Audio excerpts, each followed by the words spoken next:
Uri ng Diyos sa umagang ito, at tayo ay muli ay pinagsama-sama ng Panginoon para magdaos ng kanyang gawain.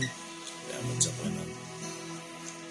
Talagang ang Diyos ay mabuti sa atin, bagamat ang panahon natin ay hindi maganda.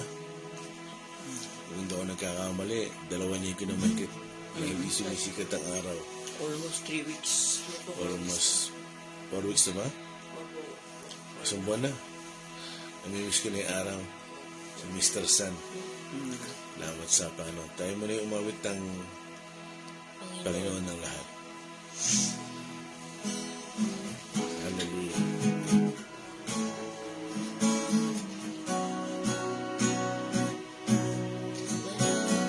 Natin dakilain ang Panginoon, nag-iisang manlilikha, tanging tagapagligtas, tagapayo, Amang mapagmahal, siya'y kumlihan, pag-asa ng lahat.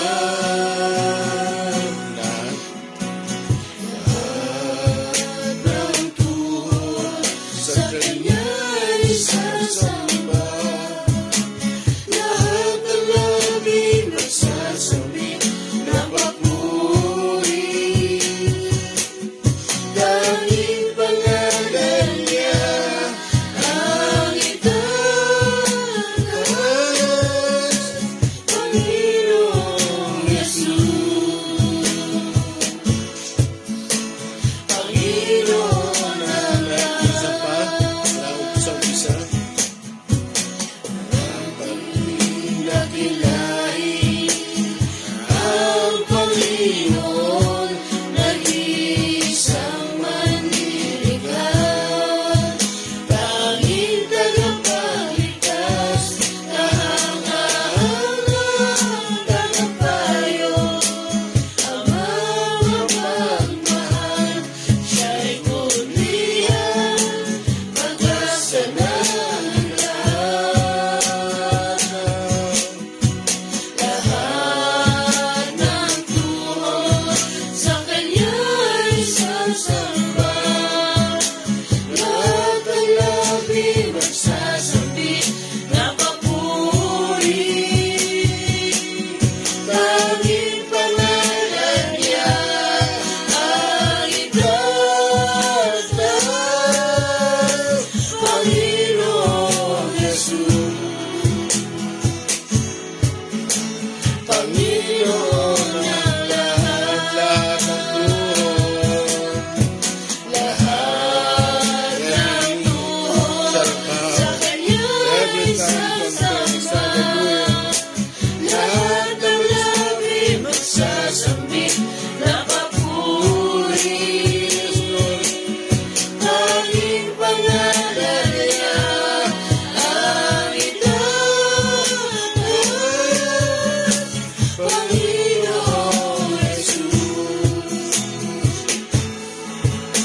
Panginoon ang lahat, sa panatutun, lahat ng tuhod sa Kanya'y sasamba, lahat ng labi magsasambit na papuri. Glory, glory. Tanging pangalan niya ang itaas, Panginoong Yesus. Panginoon ang lahat, sa panatutun. Glory, hallelujah, tayong lahat. Lahat ng tuhod sa Kanya'y sasamba, lahat ng labi magsasambit na papuri. Glory. Tanging pangalan niya ang itaas, Panginoong Yesus.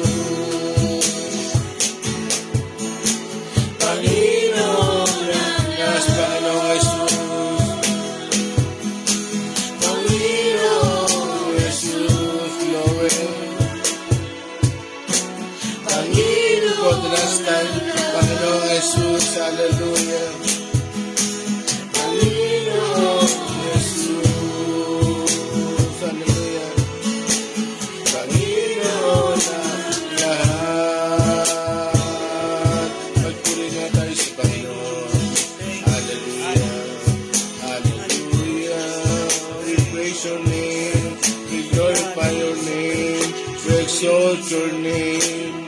Hallelujah. Dakilang Ama, salamat sa inyo. Dapat po kayong purihin. Dapat itaas ang inyong anak. Kaya po ng inyong sinabi, ang kalwalhatian nyo ay ang itaas ang anak. Kaya Panginoong Jesus, pinupuri po namin kayo. Yes, Lord. Dinadakila po namin kayo. Kayo ang aming pag-asa. Kayo ang aming buhay. Wala kaming magagawa, Panginoon, kung wala kayo. Ang lahat ng ito, Panginoon, ay dahil sa inyo.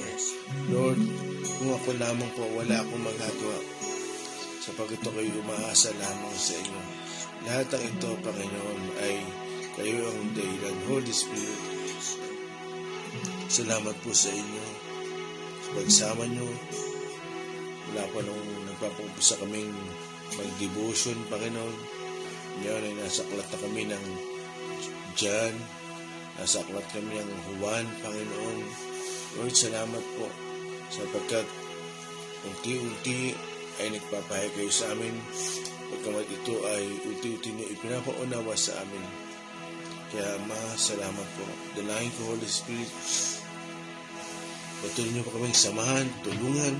Yes, Lord. Ibukas ang aming isipan. Ibukas ang aming puso. Ang aming spiritual heart, O God. Ibukas mo ang aming spiritual eyes upang kami makakita ng lubusan, Panginoon. O Diyos, dinadakila po namin kayo pinupuri. Pagpalain mo ang umagang ito, bagamat masamahang panahon. Lord, hindi ito naging hadlang para hindi namin ito mapag-aralan. At napakasarap isipin na pagkagising namin sa umaga, ang salita mo ang aming uunahin. Ang salita mo ang aming pambungad, Panginoon, bago ang lahat. Pagpalain mong oras sa ito, purihin po kay Ama, sa pangalan ni Jesus. Amen. Good morning po sa bawat isa na kasama po namin sa FB Live. Good morning po, Brother JC Gardose, Sister Anita Katembung, Brother Alan Recreo, good morning po, Sister Jonah Pagilagan Galicia, Pastora Leonora de los Santos, Brother Jefferson Makalintal, mapagpalang umaga po sa lahat. Ganon din po sa manunod pa lang. Amen. Salamat sa Panginoon. Sila Sister Cathy po at Pastor Endel ay sila ay bumaba sa sentro. Salamat sa Panginoon sapagkat sila ay nakarating ng safe. Amen. At purihin ng Diyos sapagkat nabalita ko kanina ay 5 oras lang nilang biniyay. Kaya salamat sa Panginoon. Tayo ay magtutuloy-tuloy na. Sister Rami, yung ating text. Amen. Ang text po natin sa umagang ito ay magmumula sa aklat ng John chapter 8 verse 12 hanggang 20. Verse 12, muling nagsalita si Jesus sa mga Pariseo. Sinabi niya, ako ang ilaw ng sanlibutan. Ang sumusunod sa akin ay magkakaroon ng ilaw sa kanyang buhay at di nalalakad sa kadiliman. 13, sinabi naman sa kanya ng mga Pariseo, ikaw lang ang nagpapatotoo tungkol sa iyong sarili. Walang kabuluhan ang ganyang patotoo. 14, sumagot si Jesus, kahit ako ang nagpapatotoo tungkol sa aking sarili, totoo naman ang aking sinasabi, sapagkat alam ko kung saan ako nanggaling at kung saan ako pupunta. Ngunit hindi ninyo alam ang aking pinanggalingan at ang aking pupuntahan. 15, humahatol kayo ayon sa mga pamantayan ng tao, ngunit hindi ako humahatol kanino man. 16, at humatol man ako, tama ang aking paghatol, sapagkat hindi lamang ako ang humahatol, kundi kasama ko ang Ama na nagsugo sa akin. 17, nasusulat sa inyong kautusan na dapat tanggapin ang patotoo ng 2 saksi. 18, nagpatotoo ako tungkol sa aking sarili, at nagpapatotoo rin ang Ama na nagsugo sa akin. 19, siya'y tinanong nila, nasaan ang iyong Ama? Sumagot si Jesus, hindi ninyo ako kilala at hindi rin ninyo kilala ang aking Ama. Kung kilala ninyo ako, kilala rin ninyo siya. 20, ito'y sinabi ni Jesus nang siya'y nagtuturo sa templo. sa dakong kinaroroonan ng mga lalagyan ng mga alay. Ngunit walang nangahas na humuli sa kanya sapagkat hindi pa iyon ang itinakdang panahon. Ang topic natin. Ang topic po natin sa umagang ito ay True Witness. Witnesses. Amen. Salamat sa Panginoon. Tayo ay magpapasimula na. Anong oras natin sin? 5:12. 5:12. Amen. Lakas na ko na. Salamat sa Panginoon. Okay. Ulitin natin yung verse 13. 13, Sister Ami.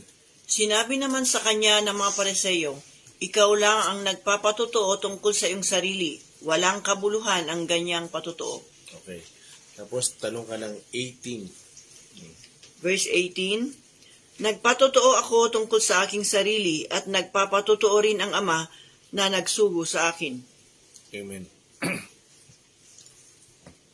Sa ating pag-aaral, no, ng aklat ng Juan, ay isang mapapansin nyo mula chapter 1 hanggang verse 6, chapter 1 hanggang verse 6, hanggang chapter 8. At mapapansin nyo, sa kahabaan ng Juan, ang talagang makikita nyo rito na talagang tunutulig siya ng Panginoon ay yung mga Pariseo.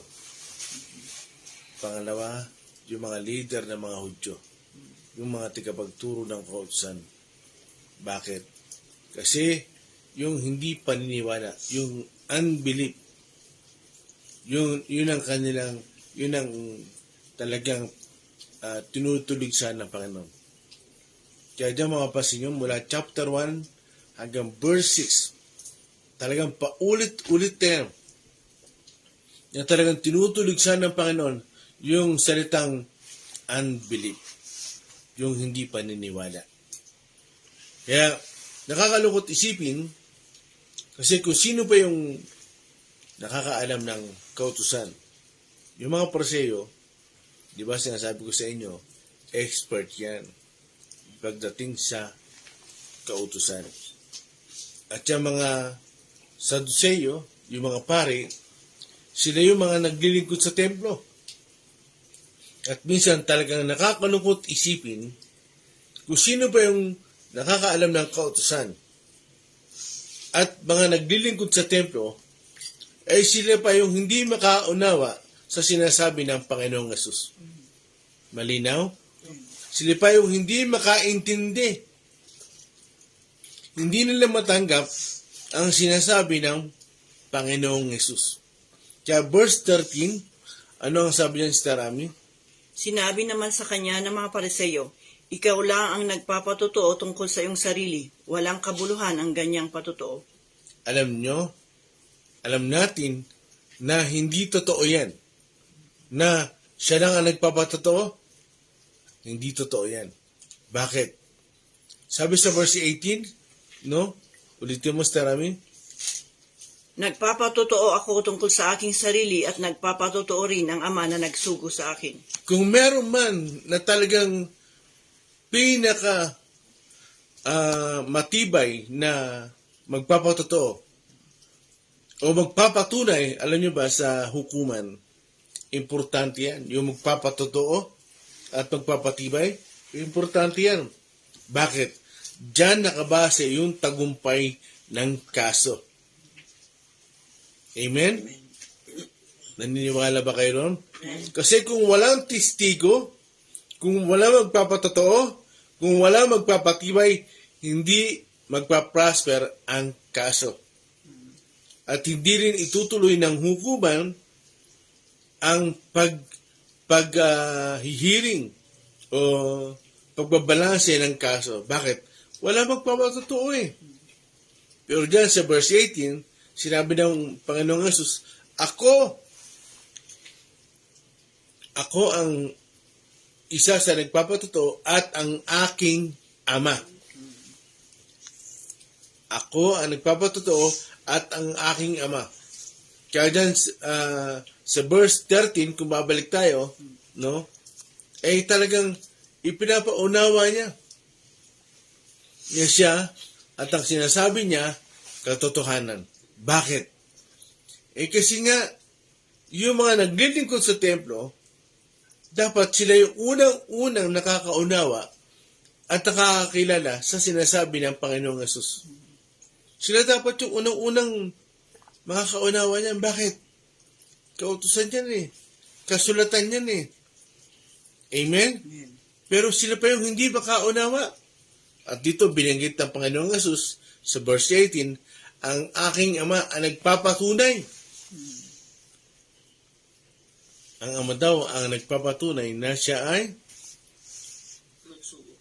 sinugo. Ibig sabihin, totoo. Tama. Amen? Ang problema, di ba sinabi ko sa inyo, ang problema dyan, nung kapanahonan ng Panginoong Yesus, ang problema dyan, ang maraming tao balot ng espiritu ng pagkabulag. Yung spiritual blindness. Yung unbelief. Alam niyo ba, pag yan ang bumalot sa isipan ng tao, talagang hindi niya makikita ang katotohanan.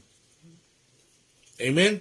Kaya, sabi niya sa 18, no, ang aking Ama ang nagpapatotoo. Tingnan natin. Bisa natin sa Matthew chapter 3 verse 16 to 17.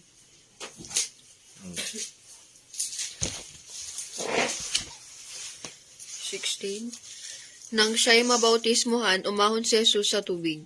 Biglang nabuksan ang langit at nakita ni Jesus ang Espiritu ng Diyos na bumababang parang isang kalapati at dumapo sa kanya. 17. At isang tinig mula sa langit ang nagsabi, ito ang minamahal kong anak na lubos kong kinalulugdan. Amen. Napakagandang talata. At meron pa yung katulad sa John chapter 1, sa verse, pag binasa nyo sa 35, pababa, yung nagpabautismo ang Panginoon. Kaya dyan, so binasa natin angel, nung ang Panginoong Yesus ay nagpabautismo, bumaba ang Espiritu. Ituloy mo yung 17. Hindi yata binasa yung 17 eh. Nabasa po. Sige, tuloy. 17. At isang tinig mula sa langit ang nagsabi, ito ang minamahal kong anak na lubos kong kinalulugdan. Yun. Yung tinig mula sa langit. Sinabi niya mula sa langit. Hindi kung saan-saan lang. Mula sa langit. Sino ba yung nasa langit? Dahil ang Panginoong Yesus, nasa lupa. Sino yun? Ang Ama. At nung siya nagpabautismo, ang sabi doon, sa 16, nakita ng Panginoong Yesus yung Espiritu na parang kalapati na bumababa. Tumapo sa kanya. Di ba? At talagang dumapo sa kanya. Yung Holy Spirit, nag-anyong kalapati. Alam nyo, like kung sinasabi sa inyo, noong ang Panginoong Yesus ay hindi pa nagpapabautismo at hindi pa binabaan ng Banal na Espiritu, hindi pa siya nagpapagaling. Hindi pa siya nagmiministeryo. Kaya, dyan maunawa natin, yung tinig na mula sa langit, ang matibay na talagang pangahawakan. Sino yung nakakita nun? Si John. Siya ang nakakita na yung Espiritu ay parang kalapati. Nag-anyong kalapati. Nakita daw ni John. Kaya, dahil maunawa natin na talagang nakita ni Juan Bautista, no, kung paano ang Ama ay nagsalita mula sa langit. Narinig niya. Ang unang nagpapatotoo. Totoo yung sinabi ng Panginoong Jesus sa verse 18 ng John chapter 8, verse 18. Ang aking Ama. Ang Ama ang nagsasalita. Kaya ito, ano sabi ito sa 17? Ito ang anak kong kinalulugdan. Ito ang lubos kong kinalulugdan.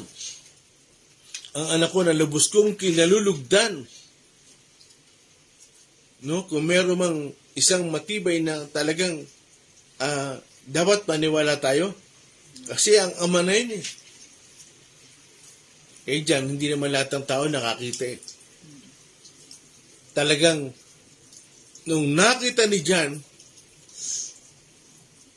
at na-confirm ni John, no, ang lahat na nasaksihan niya, una, yung tinig, bumukas yung langit eh.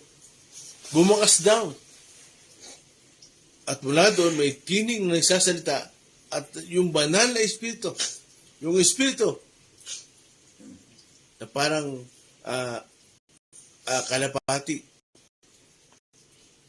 Nung nakita niya, talagang siya nga ang Misaya. Pero bago pa ba magpabautismo ang Panginoon, talagang alam na dyan, ang Panginoong Jesus, siya yung Misaya. Bakit? Palapit pa lang ang Panginoong Jesus, ano sabi niya? Siya ang kordero ng Diyos. Sinabi ni John yun. Kaya, confirm. Kaya ano nagpabautismo ang Panginoong Jesus? May tinig na nagsalita mula sa langit. Anong ibig sabihin nun? Ang Ama ang nagpapatunay na yung kanyang anak isinugo niya. Pag sinabing isinugo, no? Messiah. Anointed. Pinahiran. Kaya nga Jesus Christ no? Pinadala. Yun ang ibig sabihin ng Christ. Pinahiran. Anointed. Kaya, diyan makikita natin, kung meron bang unang-unang nagpapatunay at nagpapatotoo, yun ay walang iba kundi ang Ama. Amen. Pero, siyempre, eto mga Pariseo, hindi man nila narinig yun, hindi nila nakita, talagang para silang bulag na talagang paulit-ulit, no? Paulit-ulit na kinakausap ng Panginoon pero hindi sila makaintindi. Kaya, kung titinan mo ang pangyayaring ito, talagang nang pasimulang maunawaan ni John, nagpatibay, ay talagang nagpatotoo na si Juan. Kaya, sa John chapter 1 verse 6 to 9. John chapter 1 verse 6 to 9. John chapter 1, verse 6 to 9. Sinugo na Diyos ang isang tao na nangangalang Juan, 7, na parito siya upang magpatotoo tungkol sa ilaw at upang ang lahat ay sumampalataya sa pamamagitan niya. 8. Hindi siya ang ilaw, subalit na parito siya upang magpatotoo tungkol sa ilaw. 9. Ito ang tunay na ilaw. Dumarating ito sa sanlibutan upang magbigay liwanag sa lahat ng tao. Amen. Kaya, dito makita nyo, talagang si John, ang ministeryo niya, magpakilala, ihanda ang dadaanan ng Panginoon. Ipakilala niya kung sino yung dumarating. Kung sino yung anak ng Diyos. Kaya si Juan, ang pangalawa. Dahil kung meron bang una nagpapatotoo, yun ang Ama. Pangalawa, si John the Baptist. Amen? Kasi mahalaga yun eh. Yung magpapatotoo, magpapatibay. Kasi, bakit? Di ba? Yun ang dahilan kung bakit nagparito ang Panginoon. Meron siyang mission eh. Kailangan siyang ipakilala eh. Kaya nga ang problema, kung sino pa yung mga naglilingkod sa templo, sa simbahan, yung mga expert pagdating sa mga kasulatan, hindi nila matanggap. Nakakalungkot yun. Hindi nila maunawaan. Talagang nakakalungkot yun. Dahil kung meron mang unang-una na dapat makaunawa, sila yun. Hindi tayo. Bakit?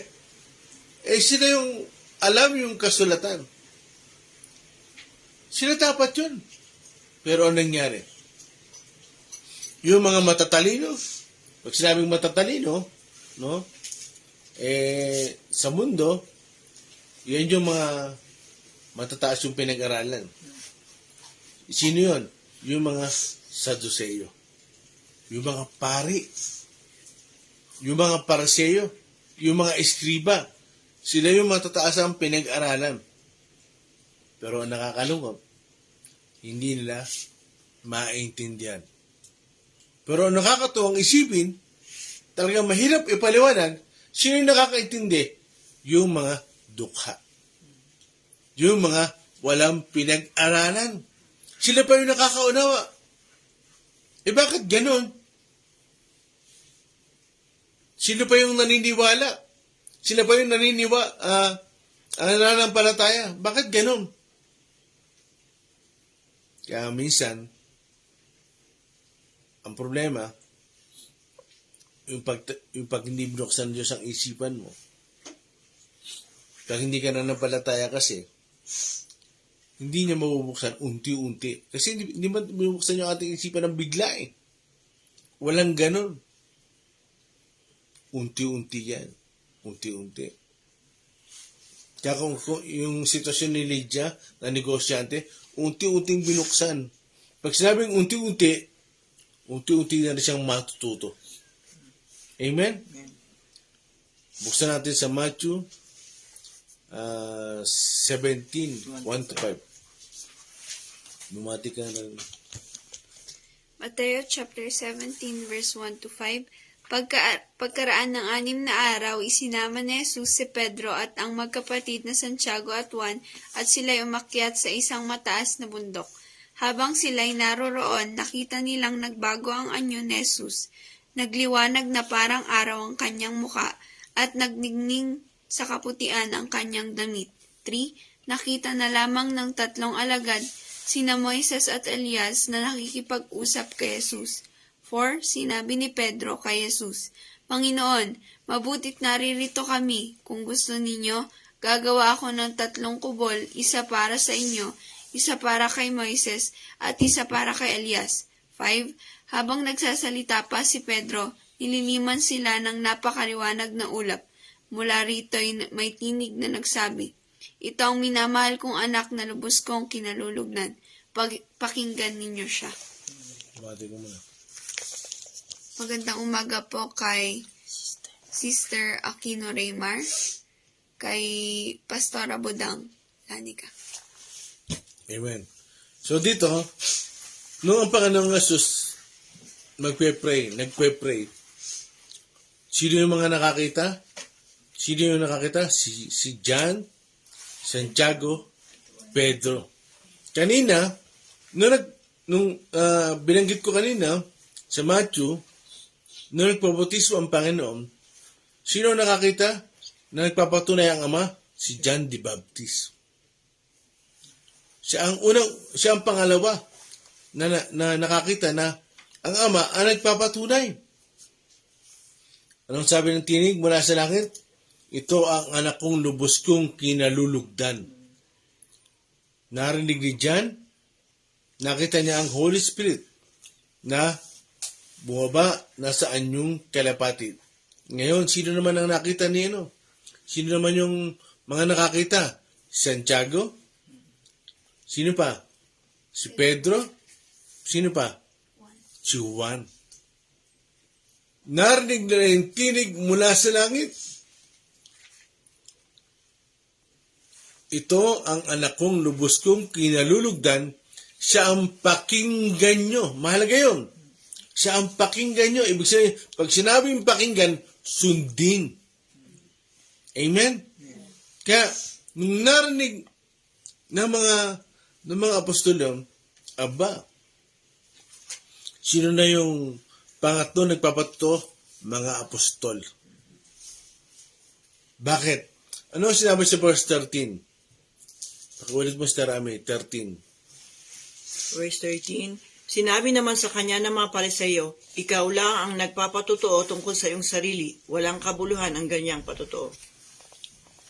Kita nyo? Yun ang sabi ng Pariseo, ikaw lang. At dito makikita natin at paunawaan natin, hindi yun totoo. Maraming magpapatunay, siyempre, kung sino yung mananampalataya, siya ang makakasaksi. Sila yung makakaunawa. Diyan, makikita nyo, yung mga alagad, sila na yung mga magpapatunay. Bakit? Narinig nila yung tinig mula sa langit. Na yung Ama ang nagpapatotoo. Yung Ama ang nagpapatunay na ang Panginoong Jesus inugo mula saan? Sa langit. Mula sa Kanya. Amen? Amen. Kaya, ituloy mga basahin ng 14, tuloy-tuloy. Ito, pipigilan na lang kita. Verse 14 ng John 8, sumagot si Jesus, kahit ako ang nagpapatotoo tungkol sa aking sarili, totoo naman ang aking sinasabi, sapagkat alam ko kung saan ako nanggaling at kung saan ako pupunta. Yan. Okay, so diyan ka lang. So dito makita mo na ang Panginoon ay patuloy na nakikipag-usap sa mga Pariseo. Na kahit siya ang nagpapatunay, totoo naman yung kanyang sinasabi. Kasi mahalaga yun eh. Yung totoo, yung sinasabi mo. Pero ang problema, hindi nga sila maniwala. Mabigat yun.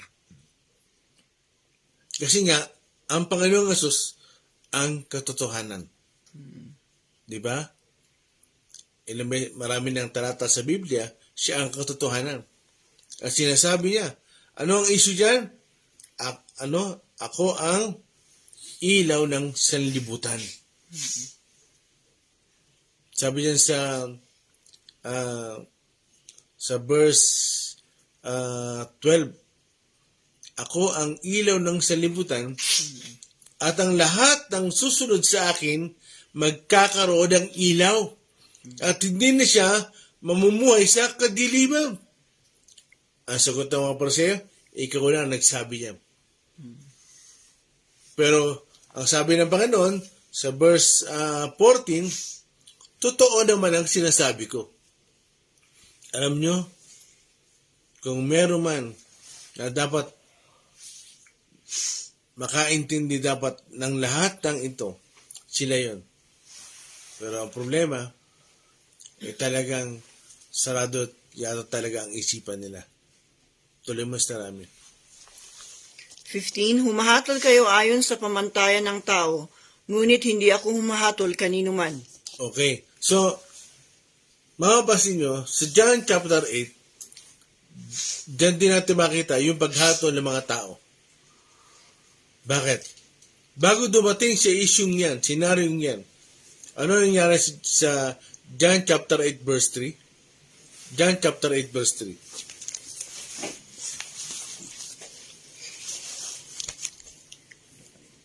John chapter 8 verse 3. Dumating noon ang mga tagapagturo ng kautusan at ang mga Pariseyo na may dalang isang babaeng nahuli sa pangangalunya.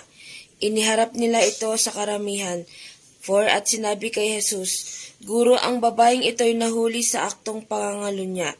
5 Ayon sa kautusan ni Moises, dapat batuhin hanggang sa mamatay ang mga katulad niya. Ano naman ang masasabi ninyo? Amen. So dyan, maintindihan natin, kaya nagsalita ang Panginoon na kayo ay humahatol sa inyong sarili lamang. Pakulit sa Rami, yung last verse. Balik ko ito. 15, John 8:15, humahatol kayo ayon sa mga pamantayan ng tao, ngunit hindi ako humahatol kanino man.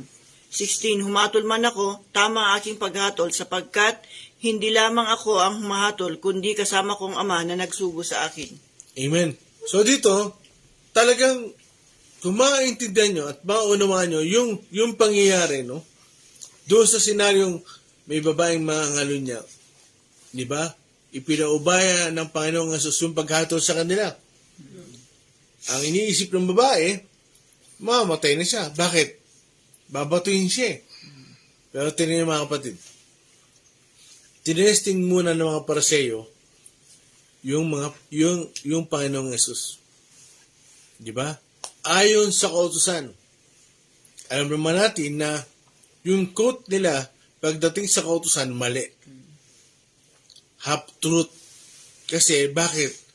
Di ba nga, ang kinuha nila, babae lang? Sa kautusan, dalawa dapat. Ang hatulan. Kasi, wala namang pangalo niya na naiisa eh. Walang pangalo niya na nagsasarili. Kaya makita nyo, alam ng Panginoon yung kanilang iniisip. Alam ng Panginoon yung kanilang puso. Kaya ipinaubaya ang paghatol sa kanila. Tinong, di ba? Sinabi sa kanila, kung sino yung walang kasalanan, siya ang unang bumato. Di ba? Alam ng Panginoon. Kasi, kung wala ang Panginoong Hesus doon, binato yung babae. Pero dahil nga may purpose, ano yun? Na talagang ang Panginoong Hesus maipapatay nila. Kaya ginagamit yung babae. Kaya dyan, talagang malinaw na kung saan ay lalo mapagtitibay natin ang mga tao ay talagang humahato lang base sa kanilang sarili. Alam nyo kung mayroong pinakamahalaga sa lahat talaga? Huwag tayong humatol. Talagang ang Diyos lang hatol. Sabi nga sa Matthew 7, 1, nakabasa sa Matthew 7:1. Tapos balik ka dun. Isa namin. Matthew 7:1.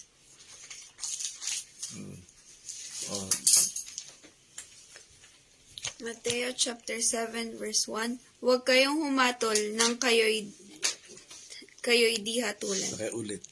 Huwag kayong humatol nang kayo'y di hatulan. Yun. Talaga. Yan talaga yung naisip mo nawa sa kanila ng Diyos. Naisip mo nawa sa kanila ng Panginoong Hesus na huwag kayong humatol. Kasi ang pamantayan nila ay yung kanilang sarili. Yung kanilang sarili ang talagang kilala sila ng Panginoon. Gusto namin pakituloy. Verse 17, nasusulat sa inyong kautusan na dapat tanggapin ang patotoo ng dalawang saksi. 18, nagpatotoo ako tungkol sa aking sarili at nagpapatotoo rin ang Ama na nagsugo sa akin. Okay. So dito, binanggit ko si Juan. Una, ang Ama ang nagpapatotoo. Pangalawa, si Juan at yung mga apostol. Ilan na yun? 3. Sila yung mga nagpapatunay, nagpapatibay. Kaya, dito maunawa natin, yung mga apostol, nagpapatotoo sa Panginoong Hesus. Ipinapakilala nila ang Panginoong Hesus. Kaya, sino pa yung mga nagpapatotoo? Tayo. Tayo yung 4 na magpapatotoo, magpapakilala sa Panginoong Hesus. Bakit? Naintindihan natin eh. Nanuhan niyo ba yun? Naintindihan natin yung sinasabi ng Panginoong Hesus. Kaya, ang Ama, si John the Baptist, yung mga apostol, tayo. Tayo ngayon, ang inaatasan na magpatotoo. Hindi yung masamang espiritu. Nalala nyo ba sa Book of Acts, nung pumunta ang mga alagad, sila Pablo, sa Pilipos, ang sabi ng masamang espiritu, tumatawa pa. Sila yung mga lingkod ng Diyos. Ituturo nila sa inyo kung paano kayo manligtas. Tawa. Ha, ha, ha. Araw-araw yun. Nakulitan si Pablo, ni-rebuke niya. Bakit? Hindi talaga sila yung inatasan para magpatotoo, magpakilala. Sino? Tayo. Pero alam niyo, mahirap tayo makapagpatotoo. Bakit? Kung wala ang banal na Espiritu. Bakit? Hindi tayo tatagal. Naunawaan niyo ba? Amen. Ano oras sing? 42. So, dito basahin natin sa Acts. Kasi dapat meron pa akong Luke, no? Acts chapter 2, verse 22. Gawa chapter 2 Tapos verse... tatalon. Opo. Tatalon po ako. Chapter 2 verse 22. Mga Israelita, pakinggan ninyo ito. Si Jesus na taga Nazaret ay isinugo ng Diyos, pinatunayan ito ng mga himala, mga kababalaghan, at mga palatanda ang ginawa ng Diyos sa pamamagitan niya. Alam ninyo ito sapagkat ang lahat ng ito ay naganap sa kalagitnaan ninyo. 23. Ang Jesus na ito na ipinagkanulo sa inyo ayon sa pasya at kaalaman ng Diyos sa mula't mula pa, ay ipinapako ninyo at ipinapatay sa mga taong masama. Subalit siya'y muling binuhay ng Diyos at pinalaya mula sa kapangyarihan ng kamatayan, sapagkat hindi maaaring siya'y bihagi nito. Gaya ng sinabi ni David tungkol sa kanya, nakita ko ang Panginoon na lagi kong kasama. Hindi ako matitinag sapagkat kapiling ko siya. 26. Dahil dito, natuwa ang puso ko at ang mga salita ko'y napuno ng galak at ang katawan ko'y mananatiling may pag-asa. Tatalo na po ba? 37, verse 37 po. Nabagabag ang kanilang kalooban nang marinig ito, kaya tinanong nila si Pedro at ang ibang mga apostol. Mga kapatid, ano ang dapat naming gawin? 38, sumagot si Pedro, pagsisihan ninyo talikuran ang inyong mga kasalanan at magpabautismo kayo sa pangalan ni Jesucristo upang kayo'y patawarin at tatanggapin ninyo ang kaloob ng Espiritu Santo. Okay. Ano ang senaryo niya? Yan yung katatapos pa lang puspusin yung mga alagad. Yan yung senaryo niyan. Sa Acts chapter 2, verse 1 to 4. Yan yung katatapos pa lang magkapuspusan. Yung outpouring of the Holy Spirit, talagang bumaba doon sa mga alagad, sa mga apostol. Ano nangyari? Nagpapatotoo na sila tungkol sa Panginoong Yesus. Amen? Amen. Nagpapatotoo na sila. Alam nyo, sa panahon natin ngayon, kung hindi tayo sasamahan ng banal na Espiritu, hindi tayo makapagpapatotoo na mayroong katapangan. Kaya dyan sinabi ni Pedro, mga Israelita, makinig kayo. Nagsasalita na siya. Bakit? Kung meron man sa panahon ngayon na magpapatotoo sa Panginoong Yesus, ang mga apostol at tayo. Tayo ang magpapakilala sa Panginoong Yesus sa mga tao. Amen? Amen. Kaya, napakahalaga yun. Na talagang maintindihan natin na yung pagpatotoo ay talagang dapat talagang gawin ng bawat panambata. Pero anong hadlang? Yung banal na Espiritu pag wala sa atin. Tama ba yung Tagalog ko? Pag ang banal na Espiritu ay talagang wala sa atin, hindi tayo makapagpapatotoo na may katapangan. Bakit? Si Pedro Bakit siya nakapagpatotoo? Kasi yung time niya, yung time na siya ay nag-aapoy. Puno. Amen? Meron pa akong verse na isa? Meron pa po. Marami pa po. Lucas, John, Lucas 24:49, Gawa 10:37-42. Sige, yung yung gawa. Gawa 10. Oo.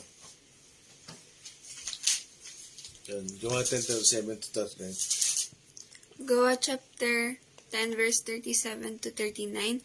Alam ninyo ang pangyayaring naganap sa buong lupain ng mga Hudyo na nagsimula sa Galilea pagkatapos na ipangaral ni Juan ang mensahe tungkol sa bautismo. 38.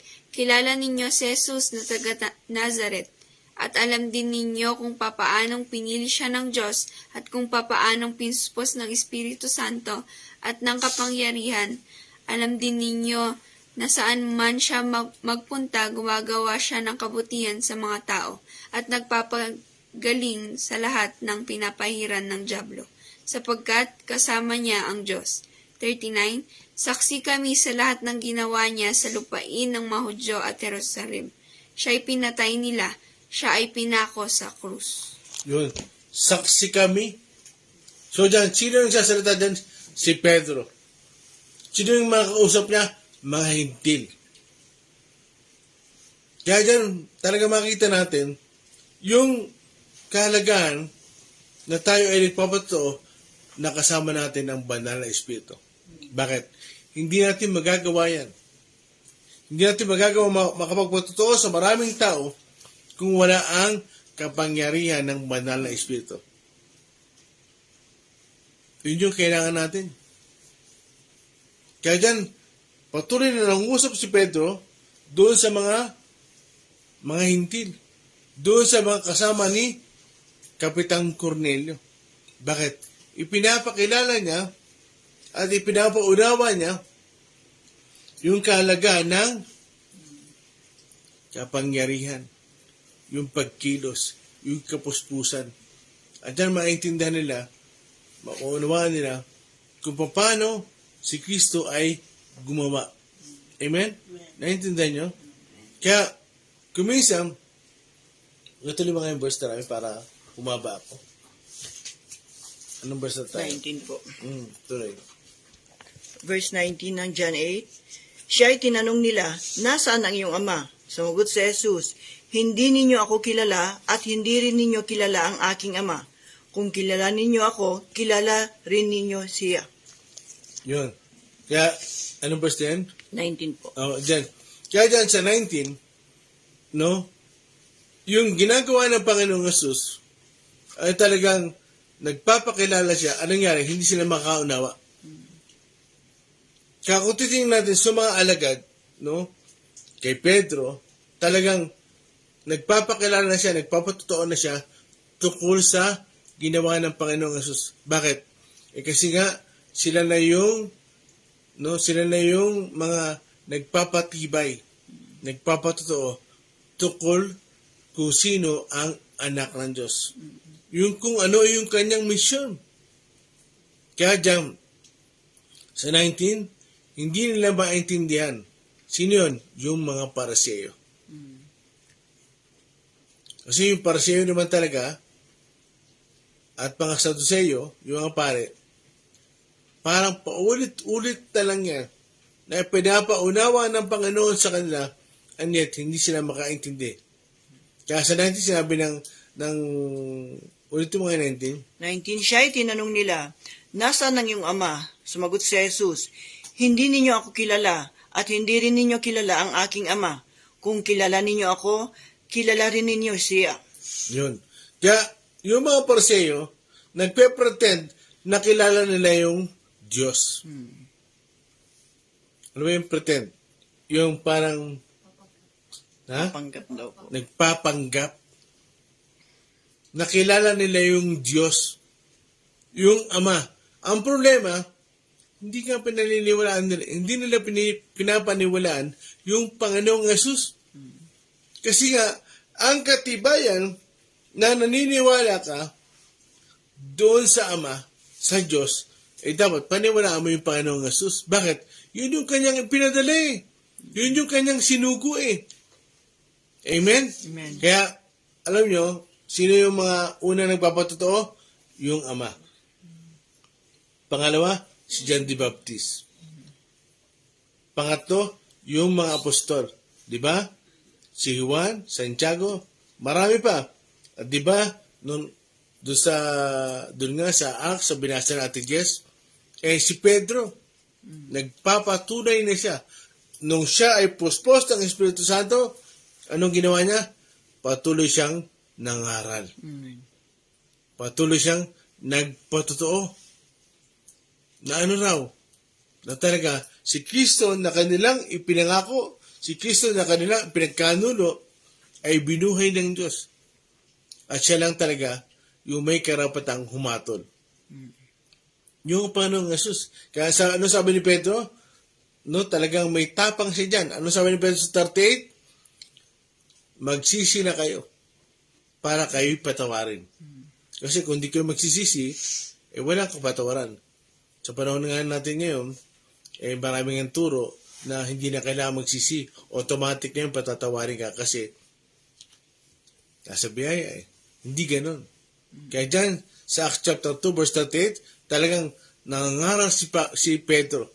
Pinapakilala niya siya na yung nagtutuloy ng misyon ng Panginoong Yesus. Okay? 20? 20, verse 20 ng John 8. Ito'y sinabi ni Jesus nang siya'y nagtuturo sa templo, sa dakong kinaroroonan ng mga lalagyan ng mga alay. Ngunit walang nangahas na humuli sa kanya sapagkat hindi pa iyon ang itinakdang panahon. Okay.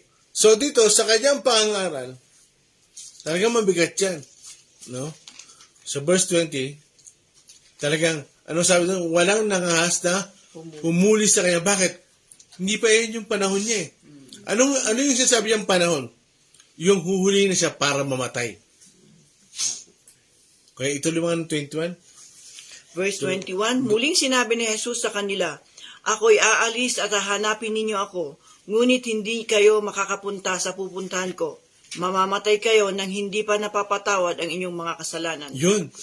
Kanino niya sinabi yan? Sa mga Pariseo. Sa mga pare, sa mga nagtuturo ng kautusan. Aalis ako pero hindi niyo ako makikita. Alam niyo ba, napakapalad nila? Kung alam niyo lang, bakit? Nakausap nila yung Diyos Ano yun? Yung nagkatuwang tao. Nakausap nila. Pero ano nangyari? Hindi na pinapaniwalaan. Alam niyo ba, napakapalad nila. Pag iniisip-isip ko lang. Kasi bakit? Talagang, alam niyo, pagdating sa langit, piling-pili lang yung makakita sa Diyos, makakausap sa Diyos. Sino yun? Yung mga hinirang. Pagkatulista namin, balik ka dyan. Tuloy mo, para makatakbo tayo. 22, nag-uusap-usap ang mga Hudyo. Magpapakamatay kaya siya, kaya niya sinabing, hindi kayo makakapunta sa pupuntahan ko. Kita nyo? Kaya, yung mga Hudyo, hindi talaga makaintindi. Sabi ko sa inyo, yung sitwasyon na yan, talagang paulit-ulit na lang yan. Parang, paulit-ulit na sila kinakausap ng Panginoon, paulit-ulit na tinuturuan ng Panginoon, paulit-ulit na tinutuloy siya ng Panginoon, pero hindi sila makaunawa. Minsan, yun ang dahilan kung bakit hindi tayo nakikipagdebate. Bakit? Wala namang makakaunawa sa debate. Wala kang mahihikaya. Ano niyo ba yun? Kaya dyan, ang Panginoon, tinutulig siya nila. Pero, pili lang yung kanyang mga sagot. Tuloy mo sa rami. 23, kaya't sinabi ni Jesus, kayo'y mula dito sa ibaba, ako'y mula sa itaas. Kayo'y taga-sanlibutan ito, ngunit ako'y hindi. Yun. Kaya dyan, mas lalo niyang pinagtibay kung saan siya galing. Ano nyo ba? Kaya kung katin natin John 6:38, John chapter 6, verse 38. Balik ko ulit yun. John 6:38, Ako'y bumaba mula sa langit, hindi upang gawin ang sarili kong kalooban, kundi ang kalooban niya na nagsugo sa akin. Amen. Kaya mga kapatid, lalo kasi ako, kung maintindihan natin dyan, mga kapatid, paulit-ulit na lang yung pangyayari. Bakit? Sa John chapter 3, binanggit niya rin yan eh. Ako'y mula sa langit. Alam nyo, kung kayo makakarinig ng mula sa langit, ako'y mula sa langit, mag-isip-isip na kayo. Diyan, binanggit na naman, binasa natin angel. Paulit-ulit na naman yan. Ako'y mula sa langit. Ano yung binasa natin angel? Ako, at angel, ulit yung mga. Masin yung mga kapatid. Paulit-ulit yan eh. Ako'y bumaba mula sa langit, hindi upang gawin ang sarili kong kalooban, kundi ang kalooban niya na nagsugo sa akin. Ako'y bumaba mula sa langit. Pero di ba hindi na naiintindihan? At ano sabi niya? Saan kaya galing to? Bakit siya mawawala? Papakamatay kaya ito? Tingnan niyo yung mga kaisipan ng wala sa Panginoon. Tingnan niyo yung mga kaisipan na hindi na nananampalataya. Ito na mas narami. Nakausap tayo. John 8:24. 58. Ha? 58. Isa pa. John 8:24, kaya sinabi ko sa inyong, mamamatay kayo nang hindi pa napapatawad sa inyong mga kasalanan. Kung hindi kayo maniniwalang ako nga, mamamatay nga kayo nang hindi pa napapatawad sa inyong mga kasalanan. Doon. Kaya talagang kung hindi sila maniniwala, lilipas sila dito sa sanlibutan, talagang, hindi sila makakaintindi. At alam nyo ba, delikado yun. Kasi bakit? Ano sabi sa John chapter 3? 3, tama? Para na lang hinatulan yung kanilang sarili. Kung hindi sila maniniwala, para nilang hinatulan yung kanilang sarili. Kaya mga kapatid, dyan makikita natin, sa katapos-tapusan ng pag-aaral natin, bago matapos yan, bago dumating tayo sa 30 pataas, maintindihan natin, paulit-ulit yan. Pero ang mga tao, kailangan lumaya. Saan? Doon sa salitang unbelief. Doon sa hindi paniniwala. Bakit? Kasi, mga kapatid, alam nyo ba, para mawala yung unbelief, yung tumatakip sa yung mga mata, sa yung isipan, alam nyo ba, kailangan mong magkaroon ng pananampalataya. Amen? Kasi kung hindi ka mananampalataya, talagang hindi mabubuksan ang isipan mo. Kung sasabihin mo sa akin, hindi naman ako bilib eh. Hindi mabubuksan ang isipan mo. Kaya dyan sa mga kausap ng Panginoon, doon sa mga proseyo, ano ang pinararating nila? Sa kanilang pakikipag-usap sa Panginoon, hindi sila bilib. Hindi sila naniniwala. Amen? Kaya tayo, magpatuloy tayo at patuloy tayong maniwala. Amen?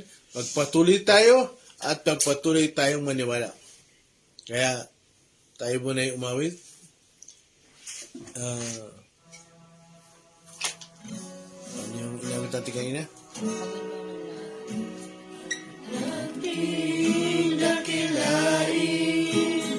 Ang Panginoon nag-iisang manlilikha, tanging tagapagligtas, karangalang tagapayo, amang mapagmahal, siya'y kumiyan, pagkasanalan.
po, Panginoon. Praise you, Jesus. Naniniwala po kami sa inyo.